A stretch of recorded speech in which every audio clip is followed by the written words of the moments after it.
1,3,0,0,0,0,0,0,0,0,0,0 ये होते हैं 1300 करोड़, जो कि एक ऐसी कंपनी ने दिए हैं हमारी सरकार को इलेक्ट्रल बॉन्ड्स के थ्रू, जिस कंपनी का कोई अता पता ही नहीं है।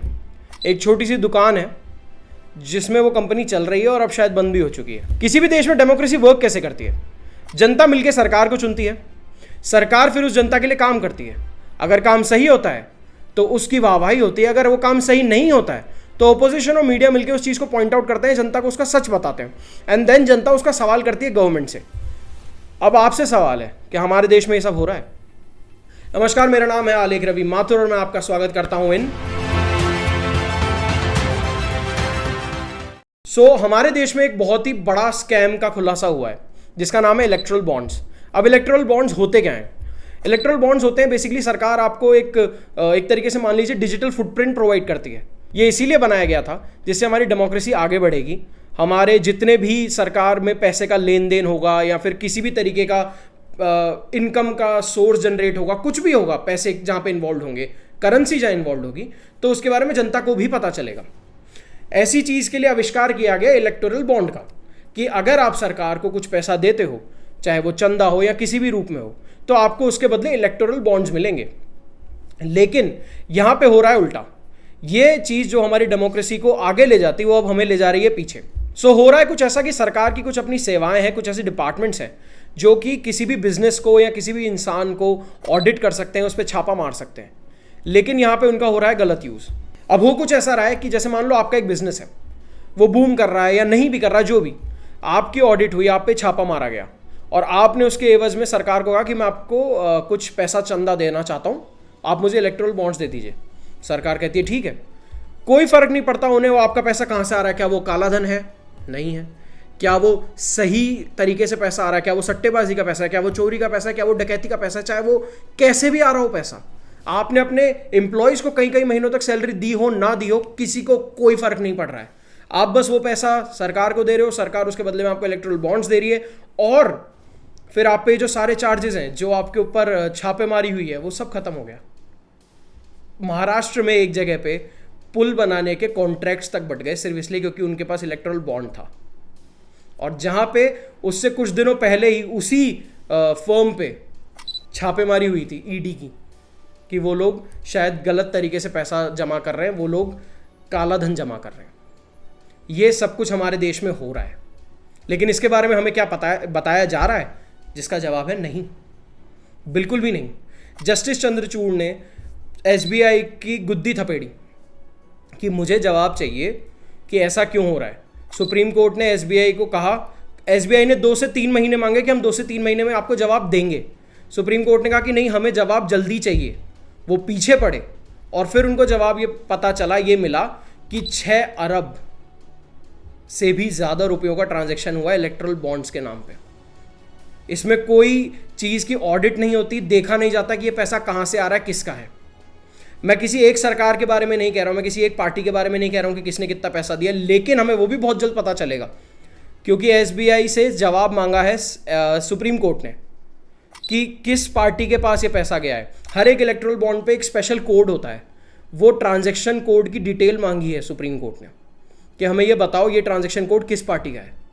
जिसका होगा उससे फिर पूछा जाएगा कि ये पैसा आपके पास कहाँ से आ रहा है, इतना पैसा आपके पास कहाँ से आ रहा है, और अगर आ रहा है तो वो जा कहाँ रहा है, किसके पास जा रहा है। मेरे हिसाब से या जितने भी लोग इस बारे में जानते हैं, हमारे देश का आज तक का सबसे बड़ा घोटाला है ये, हमारे देश का आज तक का सबसे बड़ा स्कैम है ये, फ्रॉड है ये। इसके बारे में बात नहीं हो रही है, पेपर में ये न्यूज़ आ रही है, तीसरे चौथे पन्ने पे आ रही है, और इससे ज़्यादा या इससे पहले ये बातें हो रही है कि कांग्रेस वोट मांग रही है या मोदी जी की गारंटी है। आई एम सॉरी, मैं सीधे नाम ले रहा हूँ, लेकिन यहाँ पे अब वो बात ज़रूरी हो गई है क्योंकि ये बात पहुँच ही नहीं रही है आम जनता तक। मेरी टीम में खुद ऐसे लोग हैं जो इस बारे में नहीं जानते, जिनको यही नहीं पता है कि एक इलेक्टोरल बॉन्ड होता क्या है, और ये बात हम सभी तक पहुँचनी बहुत ज़्यादा ज़रूरी है क्योंकि हमें अगर ये नहीं पता चला तो ये तो चाहते ही हैं पीपल इन पोजीशन, बट जो ओपोजिशन में है वो भी नहीं चाहते हैं क्योंकि उन तक भी तो पहुंचा ये पैसा। इलेक्टोरल बॉन्ड तो उनकी तरफ से भी जनरेट हुए हैं, कोई नहीं चाहता जनता तक ये सच पहुंचे, और ये पहुंचना बहुत ज़्यादा ज़रूरी है। ये आज तक का पॉलिटिक्स का सबसे बड़ा, सिर्फ हमारे देश का नहीं, पूरे वर्ल्ड वाइड पॉलिटिक्स का सबसे बड़ा स्कैम हुआ है आज तक का।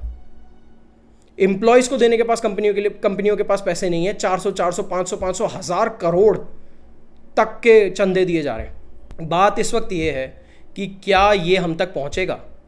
अनंत अंबानी की प्री वेडिंग हुई, शादी भी नहीं थी, वो संगीत नहीं था, रोका नहीं था, it was nothing. Pre wedding festivals हुए, उसके बारे में 3500 से ज़्यादा ट्वीट्स करे गए हमारे media, prime time media people, जो हमारे मीडिया पर्सन है उनकी तरफ से। दुनिया का सबसे बड़ा फ्रॉड हुआ है, erectile bond fraud, erectile bond scam. एक ट्वीट नहीं है इन लोगों की तरफ से। क्या सच आपसे छुपाया जा रहा है? नहीं, सच तो बाहर है, बस आपको दिखाया नहीं जा रहा। हम वही मान रहे हैं जो कि हमें दिख रहा है। हमें अगर किसी ऐड में ये बोल दिया जाता है कि वॉर रुकवा दिया गया है, हमें बचा के लिया है, हम उसको सच मान लेते हैं। हम ज़रा भी नहीं देखते कि हुआ क्या था असल में। हम उन स्टूडेंट्स के वीडियो नहीं खोजते, थोड़ी सी भी रिसर्च नहीं करते कि वो जो स्टूडेंट एक्चुअली उधर फंसे थे उनका क्या कहना था। हमें क्या मतलब है यार, 10 दिन में IPL शुरू है, ऐसी तैसी करा है, थाला उतरेंगे बैटिंग पे, क्या करना है हमें? वो पैसा हमारा था, वो पैसा देश तक पहुंचना चाहिए था, हम तक पहुंचना चाहिए था।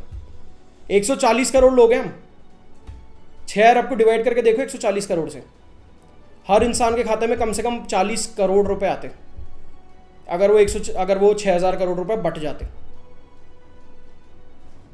किसको मतलब है? इंटरनेट पे एलविश यादव और मैक्स टर्नर झगड़ा देखेंगे, उन्होंने बेवकूफ़ बना दिया है। वो खुद का अब गाना ला रहे हैं, पूरा सब कुछ स्क्रिप्टेड। उनका गाना आ रहा है, वो देखेंगे, खुश हो जाएंगे। कोहली और थाला को बैटिंग करते देखेंगे, खुश हो जाएंगे। किसको मतलब है? इतना बड़ा स्कैम हो गया तो होता रहेगा, पहले भी तो हुए। नहीं, ये 2G 3G चारा घोटाला नहीं है, ये पनामा पेपर्स नहीं है। उन सब में जितना पैसा इन्वॉल्व था ना, ये उससे भी ज़्यादा पैसा है। अगेन बात वही कहूँगा, आपको जैसे इस वीडियो को लेना आपकी मर्जी है। मैं कोई लाइक करने को, सब्सक्राइब करने को नहीं कहूँगा, मैं इतना नीचे नहीं गिरा हूँ। पर मैं ये ज़रूर कहूँगा कि इसको शेयर करना, लिखना कि कैसा लगा, लिखना कि क्या चल रहा है दिमाग में, लिखना कि अभी भी समझ आ रहा है या नहीं। क्योंकि मुझे जो स्कैम कर रहे हैं वो तो कर ही रहे हैं, वो तो आज से नहीं, वो तो हमेशा से कर रहे हैं। गुस्सा मुझे तब आता है जब ये चीज़ें ट्विटर पे या इंस्टाग्राम पे या आती हैं न्यूज़ में, और लोग उसके नीचे ये लिख देते हैं, कुछ भी हो जाए हम तो इन्हीं को वोट करेंगे। अभी भी नहीं समझ आ रहा है, और अभी भी नहीं आया तो कभी भी नहीं आएगा। जय हिंद।